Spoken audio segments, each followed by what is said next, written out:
व्यासाय विष्णुरूपाय व्यासरूपाय विष्णवे नमो वै ब्रह्मनिधये वासिष्ठाय नमो नमः। कूजन्तं राम रामीति मधुरं मधुराक्षरम् आरुह्य कविताशाखां वन्दे वाल्मीकिकोकिलम्। श्रुतिस्मृतिपुराणानाम् आलयं करुणालयं नमामि भगवत्पादशङ्करं लोकशङ्करम्। वागर्धाविव सम्पृक्तौ वागर्धप्रतिपत्तये जगतः पितरौ वन्दे पार्वतीपरमेश्वरौ। सूक्तिं समग्रयितुः स्वयमेव लक्ष्मीः श्रीरङ्गराजमहिषीमुधरैकटाक्षैः। वैदग्ध्यवर्णगुणकुम्भनगौरवैर्यां कण्डूलकर्णकुहराः कवयोधयन्ति। हैमोर्ध्वपुण्ड्रमजहन्मकुटं सुनासं मन्दस्मितं मकरकुण्डलचारुगण्डं बिम्बाधरं बहुलदीर्घकृपाकटाक्षं श्रीवेङ्कटेशमुखमात्मनि सन्निधत्ताम्। विमलपटी कमलकुटी पुस्तकरुद्राक्षशस्तहस्तपुटी कामाक्षी पक्ष्मलाक्षी कलितविपञ्ची विभासि वैरिञ्ची। मनोजवं मरुततुल्यवेगं जितेन्द्रियं बुद्धिमतां वरिष्ठं वातात्मजं वनरयूथमुख्यं श्रीरामदूतं शिरसा नमामि। आपदामपहर्तारं दातारं सर्वसम्पदां लोकाभिरामं श्रीरामं भूयो भूयो नमाम्यहम्। हरिः ओं। परमेश्वरस्वरूपेण सभके नमस्कार।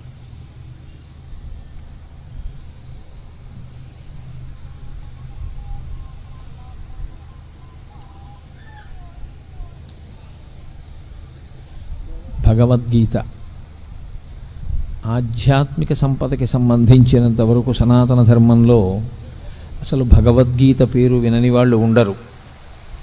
తెల్లవారి లేస్తే ప్రత్యేకించి న్యాయస్థానాల్లో మనం నిజమే చెప్తున్నాము అన్నప్పుడు భగవద్గీత మీద ఒట్టు పెట్టించడం అన్నది ఒక స్థితి. అంటే దాని యొక్క వైభవానికి, దాని మీద సనాతన ధర్మంలో ఉండేటటువంటి వ్యక్తులకు ఉన్న విశ్వాసానికి, నమ్మకానికి అది ప్రతీకగా నిలబడుతుంది. ప్రస్థానత్రయంలో ఒకటి భగవద్గీత. సాక్షాత్తు కృష్ణ భగవానుడే కురుక్షేత్ర యుద్ధ భూమి యందు అర్జునునకు బోధించినటువంటి సమస్త ఉపనిషత్ సారాంశము, అన్ని ఉపనిషత్తుల యొక్క సారము భగవద్గీత యందే ఉన్నది. సాక్షాత్తు ఈశ్వరుడైనటువంటి కృష్ణుడే జగద్గురువుగా నిలబడి వసుదేవసుతం దేవం కంసచాణూరమర్దనం దేవకీ పరమానందం కృష్ణం వందే జగద్గురుం. జగద్గురువైనటువంటి కృష్ణుడు, జగద్గురువైనటువంటి కృష్ణుడు అంటే ఆయన జగత్తును ఉద్దేశించి చెప్పలేదుగా భగవద్గీత. మరి జగద్గురు అని ఎందుకు కీర్తింపబడ్డాడు అంటే ఒక దేశము ఒక కాలమునకు కట్టుబడేది కాకుండా ఆయన చేసినటువంటి బోధ ఏదైతే ఉందో అది యుగములు దాటిపోయినా సరే తరించాలనుకునే వాళ్ళందరూ ఎక్కవలసినటువంటి సోపానములనన్నింటినీ కృష్ణ పరమాత్మ గురువుగా కూర్చుని ఆ రోజు చేసినటువంటి బోధ అర్జునుణ్ణి మిషగా పెట్టుకుని చెప్పినప్పటికీ అది జగత్తులో ఉన్న ఎవ్వరికి, ఏ ప్రాంతంలో ఉన్నవారైనా, ఏ కాలమునందున్నవారైనా అన్వయించుకుని దాన్ని ఆదర్శంగా ఆచరణాత్మకంగా స్వీకరించిన వారందరూ భగవద్గీత వలన మోక్షప్రాప్తిని పొందగలరు కనుక ఆయన జగద్గురువుగా నిలబడ్డారు. తరువాతి కాలంలో వచ్చిన జగద్గురు శబ్దానికి అర్థం కూడా అది. అందుకని కృష్ణం వందే జగద్గురుం అటువంటి మహానుభావుడు ఆ భగవద్గీతని బోధ చేసి ఉన్నారు. అయితే చిత్రమైనటువంటి విషయం, అర్జునుడితో కృష్ణ భగవానుడికి చాలా కాలం నుంచి సాన్నిహిత్యం ఉంది, కానీ ఆయన భగవద్గీత బోధ చెయ్యలేదు. కురుక్షేత్ర యుద్ధభూమి యందు మాత్రమే బోధ చేశారు. అసలు విచిత్రం ఏమిటంటే సనాతన ధర్మంలో అత్యంత ప్రముఖమైనటువంటివి ఏ ఉన్నాయో అవన్నీ కూడా కేవలం ఒక్క వ్యక్తికి మాత్రమే చెప్పబడ్డాయి. అనేక మందిని కూర్చోపెట్టి చెప్పినవి కావు. ఏవేవి చాలా గొప్పవని మనం అనుకుంటామో అవన్నీ ఒక్కరికే చెప్పారు. శ్రీరామాయణంలో సంక్షేప రామాయణాన్ని నారద మహర్షి వాల్మీకి ఒక్కరికే చెప్పారు. అలాగే ఆదిత్య హృదయాన్ని అగస్త్య మహర్షి రామచంద్రమూర్తికి ఒక్కరికే యుద్ధభూమిలో చెప్పారు. భాగవతాన్ని పరీక్షిత్తుకి ఒక్కడికే శుకబ్రహ్మ చెప్పారు. భగవద్గీతని కురుక్షేత్ర సంగ్రామ భూమి యందు అర్జునుడికి ఒక్కడికే కృష్ణ పరమాత్మ బోధ చేశారు. అది సరి అయినటువంటి సమయం ఆసన్నమైంది అనుకునేంతవరకు ఆయన బోధ చేయలేదు. ఇప్పుడు అర్జునుడు వినడానికి తగిన సమయాన్ని పొంది ఉన్నాడు అని ఆయన అనుకున్నప్పుడు మాత్రమే ఆ బోధ చేశారు. ఆ చేయబడినటువంటి బోధ ఏదో కాకతాళీయంగా 4 మాటలు చెప్పినట్లుగా ఉండదు. అసలు భగవద్గీత యొక్క ఆవిర్భావమే అంత గంభీరంగా ఉంటుంది. అసలు దాని ప్రారంభమే ఒక యోగంతో, అర్జున విషాద యోగంతో ప్రారంభమైంది. అటువంటి భగవద్గీతని గురించి పెద్దలు ఒక్క శ్లోకంలో దాని యొక్క గొప్పతనాన్ని అంతటినీ చెప్తారు. సర్వోపనిషదో గావః దోగ్ధా గోపాలనందన పార్థో వత్సః సుధీర్భోక్త దుగ్ధం గీతామృతం మహత్ అంటారు. అది సర్వోపనిషదో గావు. ఆవులు ఉపనిషత్తులు.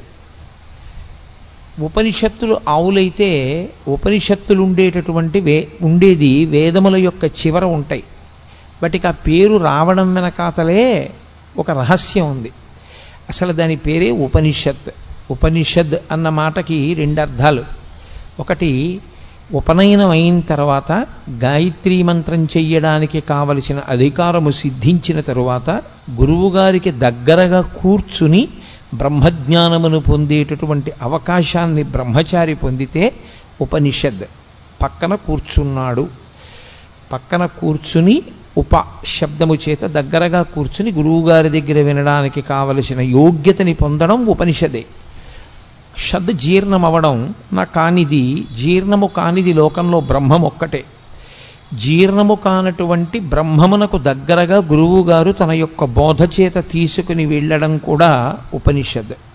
అందుకే ఉపనిషత్తులన్నీ కూడా గురు శిష్య సంవాదంగా ఉంటాయి తప్ప అవి అనేక మందికి చేసిన బోధలు కావు. యోగ్యుడైనటువంటి శిష్యుడు మాత్రమే గురువుగారి దగ్గర నేర్చుకుంటాడు. ఆ యోగ్యత శిష్యుడు పొందాడు అని నిర్ధారించవలసింది లోకంలో ఇంకెవ్వరూ కాదు. అది ఒక్క గురువుకు మాత్రమే ఉన్న అధికారం. ఇతను ఈ స్థితిని పొంది ఉన్నాడు, ఇప్పుడు నేను బోధ చెయ్యవచ్చు అని గురువు ఎప్పుడు నమ్ముతాడో అప్పుడు మాత్రమే ఉపనిషత్ సారాంశమును బోధ చేస్తారు, లేదా అసలు ఉపనిషత్తుని బోధ చేస్తారు.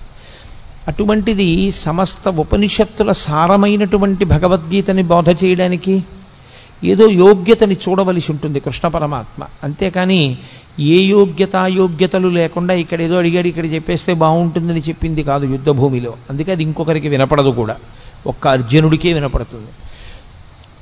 అది సర్వోపనిషదో గావో. ఆ ఆవులు ఉపనిషత్తులు. ఉపనిషత్తులన్నీ ఆవులుగా వచ్చి నిలబడితే దోగ్ధ గోపాల నందన. నందన అన్న శబ్దం కొడుక్కి వేస్తారు సాధారణంగా. కొడుక్కి వేసే శబ్దం నందన. యశోదానందన, దేవకీనందన, అలా. ఎవరికి నందనుడైతే వారికి ఆయన నందనుడు అంటే ఆనందమునిచ్చువాడు. గోపాలనందన అంటే తండ్రి శబ్దము చేత చెప్పబడినవాడు కాడు, గోపాలురందరికీ ఆనందమునిచ్చేవాడు. ఎవరా గోపాలురు అంటే ఆయన జన్మించినప్పుడు అంత సౌలభ్యంతో వచ్చింది కృష్ణావతారం. పుట్టినప్పుడు మాత్రం ఏదో ఎవ్వరికీ అందుబాటులో లేనటువంటి స్థితిలో జన్మించిన వాడు కాడు.